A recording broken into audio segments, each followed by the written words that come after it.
Hola chicos, buenos días, buenas tardes, bienvenidos a otra clase más en modalidad virtual. Ya habíamos arrancado la semana pasada, yo los había invitado a empezar a leer juntos el libro del Éxodo, el segundo libro de la Biblia.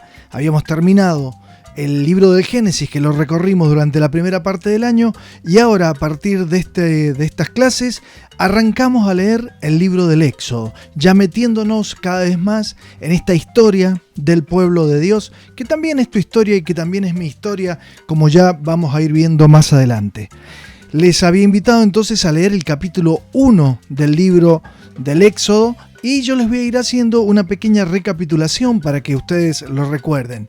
Habíamos terminado hablando de un personaje que es hijo de Jacob, por lo tanto nieto de Isaac y bisnieto de Abraham, y que es José.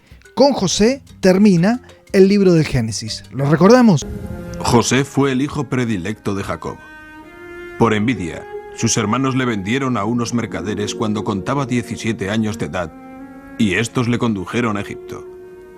Preso por una falta no cometida, fue liberado por haber interpretado los sueños del faraón y nombrado ministro del reino. Años después, cuando llegó una época en la que escaseaba la comida, se acercaron hasta él para comprar alimentos. Así fue como José, la víctima, se convirtió en el salvador de sus hermanos. Por esta razón, los israelitas se instalaron en Egipto, en la fértil tierra de Gosén. Después de 4 siglos, los hebreos se habían convertido en numerosos, pero los egipcios le redujeron a la esclavitud, hasta que Moisés vino a liberarles. Muy bien, José, que entonces ha tomado un cargo importante allí en Egipto, gracias a sus labores con el faraón, la familia de Jacob que se va a vivir a Egipto, él los reconoce, él los perdona, los recibe y allí se quedan, y el libro del Génesis termina contándonos que José muere a edad avanzada allí en Egipto y la familia crece. De la misma manera arranca el libro del Éxodo, diciendo de que Jacob y su familia, en realidad sus descendientes, se han establecido allí en Egipto y se han empezado a crecer y se han convertido en un pueblo fuerte y numeroso. Estamos entonces en los primeros 22 versículos del libro del Éxodo, que es el capítulo 1. Pero pasa el tiempo, pasan los años, pasan varias generaciones y resulta que un faraón que llega al trono de Egipto, que no tuvo noticia, no conoció a Jacob porque no le interesó, porque pasó mucho tiempo. El asunto es que este faraón, que podría ser, según dicen los historiadores, el famoso faraón Seti, el padre de Ramsés, por algunos datos que salen en la Biblia no nos dice cuál era el nombre del faraón, simplemente se refiere a él como un faraón, ¿sí? Pero resulta que lo que nos dice el libro del Éxodo es que no tenía noticias de José y de los servicios que José había dado a Egipto, y entonces se empieza a preocupar porque este pueblo que está como metido, y no son egipcios de origen, sino que son israelitas que han venido desde Canaán y se han establecido alrededor del Nilo, han crecido mucho, y entonces dice que toma la decisión de esclavizarlos, de someterlos a trabajos forzados, como para que se sientan sojuzgados. No vaya a ser, decía el faraón, que crezcan tanta gente que nos ganen a nosotros. Entonces, como ve que igual el pueblo sigue creciendo, dice que le manda una orden a las parteras, a las que ayudaban a las mujeres israelitas a tener sus hijos, a que si nacía un bebé varón lo mataran, ¿sí? Pero las parteras desobedecen al faraón porque dicen, no, ¿cómo vamos a hacer eso? Dios nos va a castigar. Y resulta que el faraón se entera de que las parteras le han mentido porque están escondiendo los niños. Entonces finalmente decide mandar a matar con los soldados a todo bebé pequeño que haya en la aldea o en los barrios, diríamos, donde vivían y donde estaban asentados los judíos allí en Egipto. Entonces dice que manda a matar a los bebés y a tirarlos por un barranco al río Nilo, y que dejaran vivir a las niñas, ¿sí? Vamos a ver entonces un pequeño videíto de este tema. Pero lo peor de todo fue que un día el faraón decidió que todos los hijos primogénitos de los israelitas debían morir. ¡Oh, no! No se llevarán a mi bebé. Encontraré la manera de salvarlo. Jocabed, la madre de Moisés, decidió enviar a su hijo en un canasto flotando río abajo. Shh, no tengas miedo. No dejaré que el faraón te maltrate. Tu hermana Miriam estará aquí mismo para asegurarse que estarás a salvo.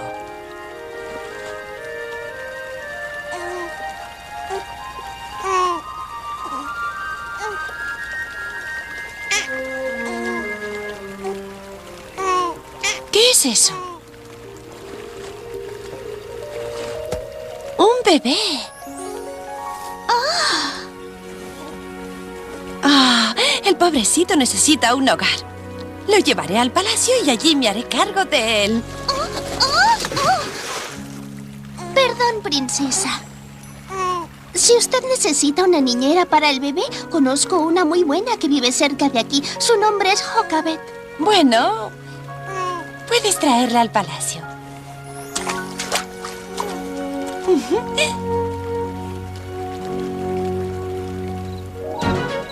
Llamaron al bebé Moisés y creció en el palacio del faraón como un egipcio. Pero Jocabed estuvo cerca de Moisés desde que era niño para enseñarle lo bueno y lo malo. Moisés, es hora de tus lecciones. Bueno, ¿hiciste tus tareas? Claro que las hice. Cuando salí esta mañana, vi a un jefe de esclavos pegando a uno de los israelitas. Él hizo mal, Moisés. Toda persona debería ser tratada con respeto. Y Jocabed le explicó que los israelitas de Egipto vivían muy tristes porque no tenían libertad. Como vemos entonces, este niño ha sido salvado, uno de los varones de Israel ha sido puesto por su madre en una canastita, puesto en el agua del Nilo y es encontrado fortuitamente por una hija del faraón, ¿sí?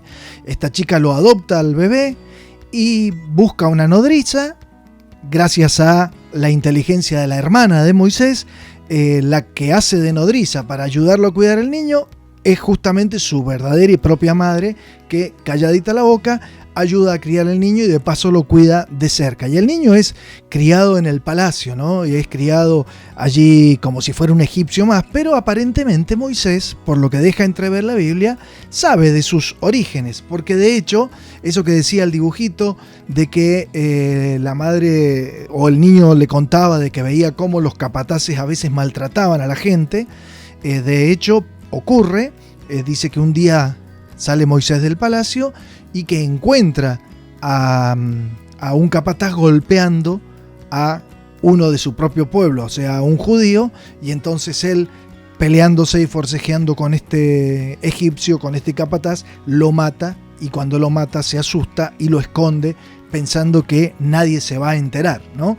Y así arranca esta vida bastante aventurera de Moisés, cuyo nombre, como vemos que dice aquí arriba, salvado de las aguas. Eso es lo que parece que significa su nombre por la manera en que fue rescatado y criado por la hija del faraón.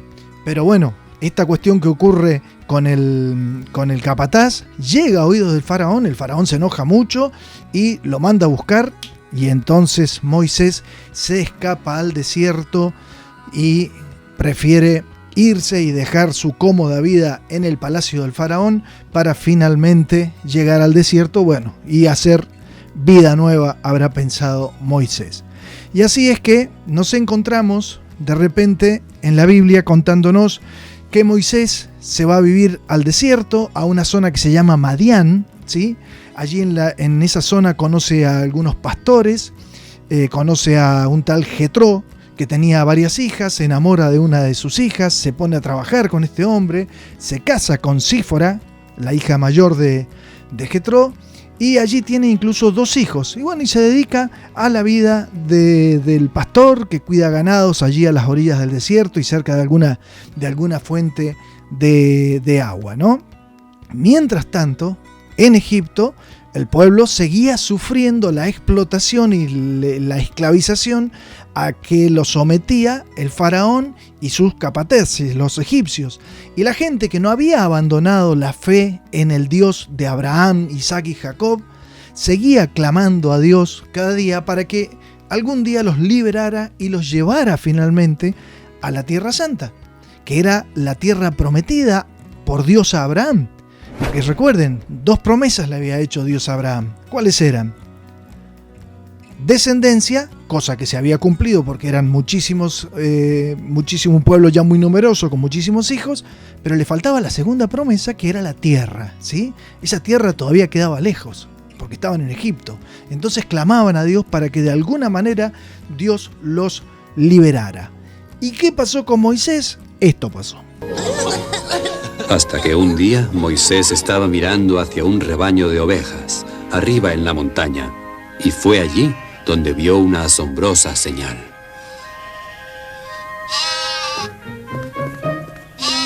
Ven aquí, pequeñín. No te escapes. Ya te tengo, ovejita. Moisés, acércate. ¿Quién está allí? Dios. Los israelitas de Egipto están tristes porque no tienen libertad. Ve donde el faraón y dile que deje ir a mi pueblo. ¿Por qué me has escogido? No tengas miedo, yo estaré contigo. Pero ellos creerán en mí. Te daré señales para demostrarle a la gente que yo estoy contigo. Tira tu vara en el pasto. Ahora agáchate y alcanza.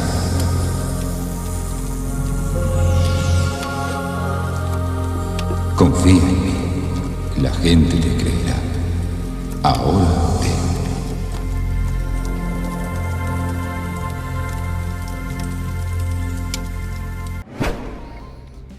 Y allí lo veíamos entonces a Moisés, que desde una zarza Dios le habla, ¿sí?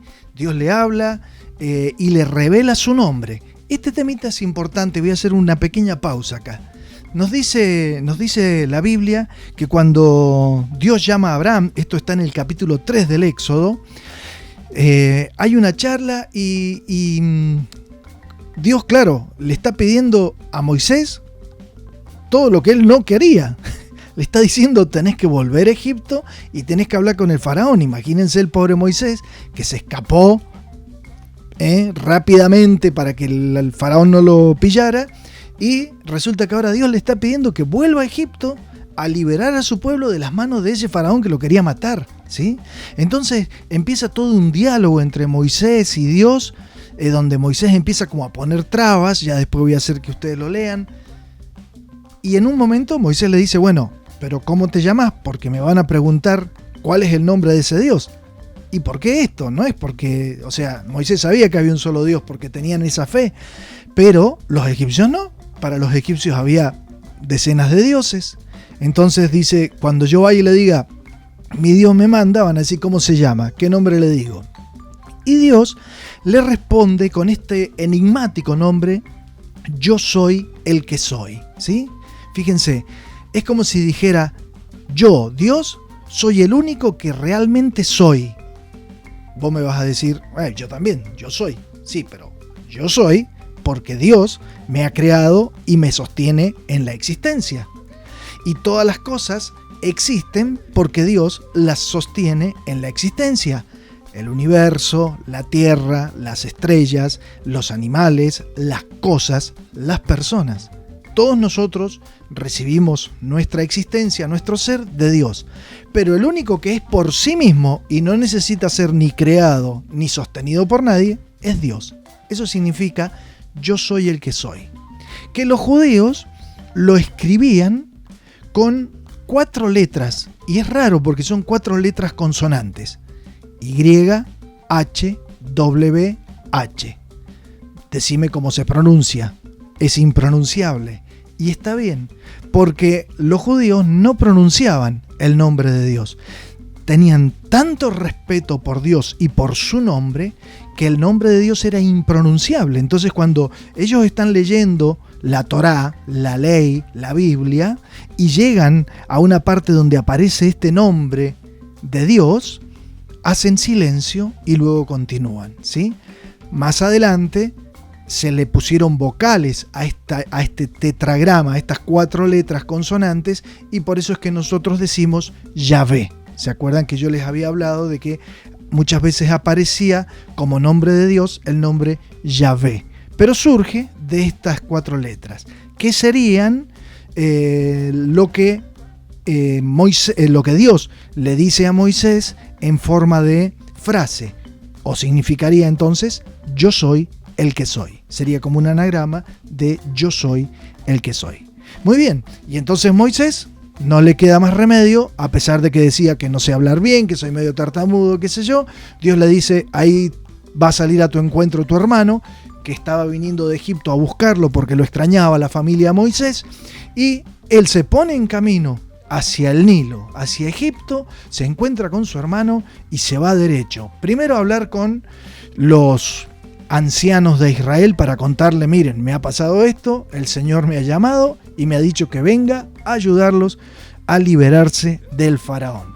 ¿Y de qué manera lo va a hacer? Y Dios lo manda a que vaya y hable con el faraón.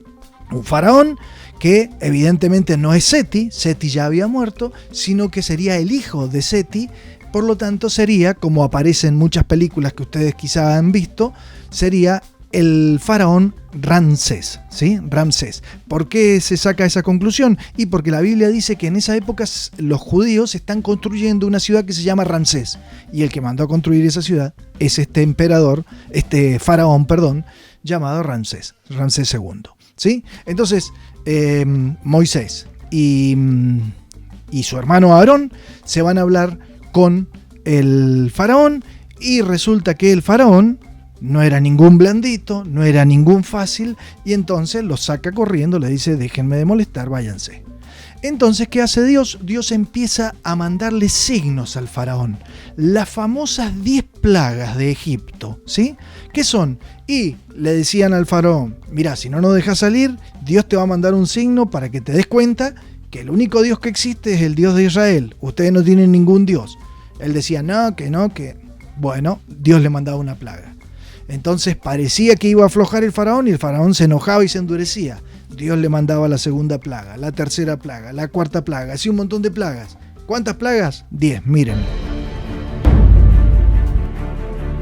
Los hebreos van hacia Canaán, pero antes desgracias pasaron en Egipto. La primera de las plagas fue el agua convertida en sangre, provocando la mortalidad de peces y un olor horrible durante 7 días. Luego, desde el agua, miles de ranas invadieron Egipto y los hechiceros no fueron capaces de exterminarlas. A Ramsés no le queda más remedio que ceder, pero no lo hizo, y el báculo golpeó la arena y todo se convirtió en una masa de piojos asquerosos, y luego las moscas plagaban el palacio. Pero el rey creía ser más poderoso, y el ganado egipcio fue el afectado con la muerte a causa de una peste incurable. A pesar de los daños, el faraón no cedió ante nada, y un sarpullido se apoderaba de sus rostros y cuerpos. Como si eso fuera poco, una nueva plaga llegó, y el faraón prometió que si la tormenta cesaba, dejaría a los hebreos libres. En palacio creen que es momento de liberarlos, pero el faraón no. Ante esto, la plaga de langostas era inminente, la que consumió todos los cultivos. Luego, la oscuridad caía sobre Egipto, y durante 3 días no hubo luz. Quedaba demostrado que el Dios de los hebreos era más poderoso. La última plaga amenazó con la muerte de los primogénitos, y fue el golpe más fuerte. La muerte de Uri y Amenhotep hizo que Ramsés decidiera al fin liberar a los hebreos, que ahora van en busca de la tierra prometida.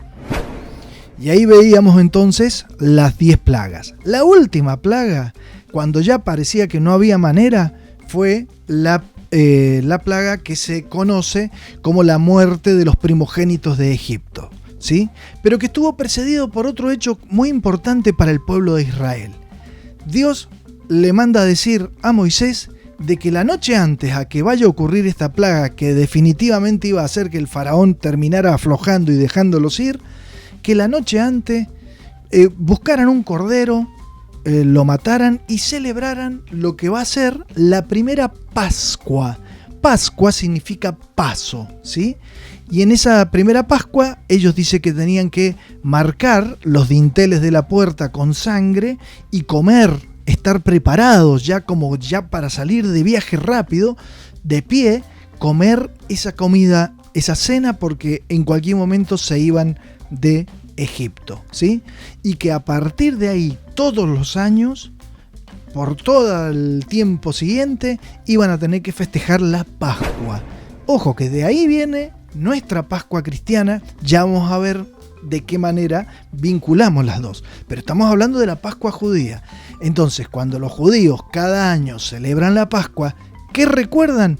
Esto, la liberación de Egipto, la liberación de las manos del faraón que los deja ir y salir.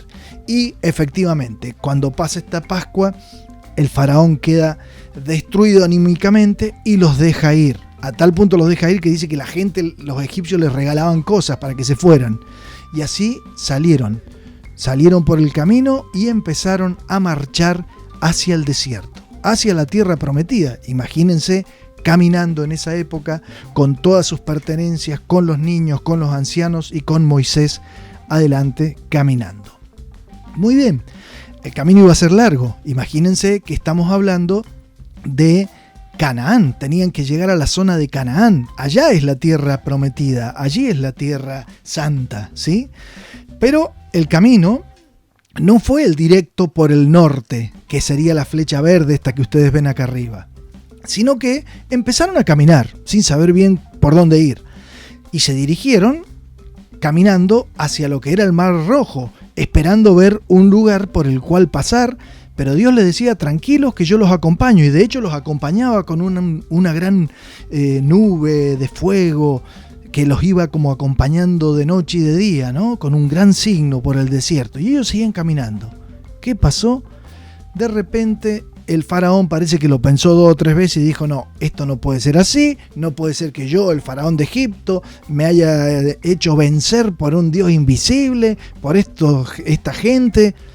Agarró y sacó todo el ejército y se puso en marcha por el desierto a perseguir a los judíos. Los judíos se empezaron a apurar, llegaron a la orilla del Mar Rojo, ¿y qué había? El Mar Rojo, había agua, no había cómo pasar, se empezaron a desesperar, pero Moisés les dijo, tranquilos que el Señor me ha dicho que nos va a ayudar. Moisés levanta los brazos y ocurre aquel significativo signo y milagro de el mar que se abre en dos y deja un camino en el medio por el cual empiezan a pasar todos los judíos. Los judíos van pasando, pasan todos para el otro lado y los egipcios ven la oportunidad, se meten también en el cauce seco del Mar Rojo, pero cuando ya han pasado todo, Moisés baja los brazos y las aguas vuelven a su lugar y sepultan al ejército egipcio, dando por definitiva ya el triunfo y el poderío de Dios sobre los dioses extranjeros que no existen ni tienen ningún poder. Y de esa manera realmente fue liberado el pueblo del Señor, que estaba preso y estaba esclavizado en Egipto, ¿sí? Por eso desde aquel momento se festeja esa Pascua, la Pascua como un paso de la esclavitud a la libertad. Por eso Pascua significa paso, no es solamente el paso del Mar Rojo, es todo un signo, es el paso de la esclavitud en Egipto a la libertad prometida por Dios en la tierra prometida, en la tierra santa, ¿sí? Y aquí vemos entonces ese camino que fueron haciendo hacia el sur, y en lugar de cruzar por el medio, se fueron por el sur, camino hacia este monte que se ve acá bien al sur de lo que sería la península del Sinaí, el monte Sinaí. Hoy día todavía ese monte obviamente que está, y hay un monasterio muy grande de monjes contemplativos en el monte Sinaí. Hacia el monte Sinaí va a ir caminando el pueblo de Dios guiados por Moisés, y cuando llegan a los pies del monte Sinaí, o también llamado el Horeb, el monte de Dios, el monte sagrado, allí hacen campamento porque Dios le ha dicho a Moisés que tiene que subir a hablar con él. Pero eso lo vamos a dejar para una próxima clase. Yo les voy a dejar seguramente a continuación una pequeña actividad y continuamos nuestra clase la próxima semana con mucho más del éxodo del pueblo de Israel a través del desierto rumbo a la tierra prometida. Que el Señor los bendiga. Hasta luego.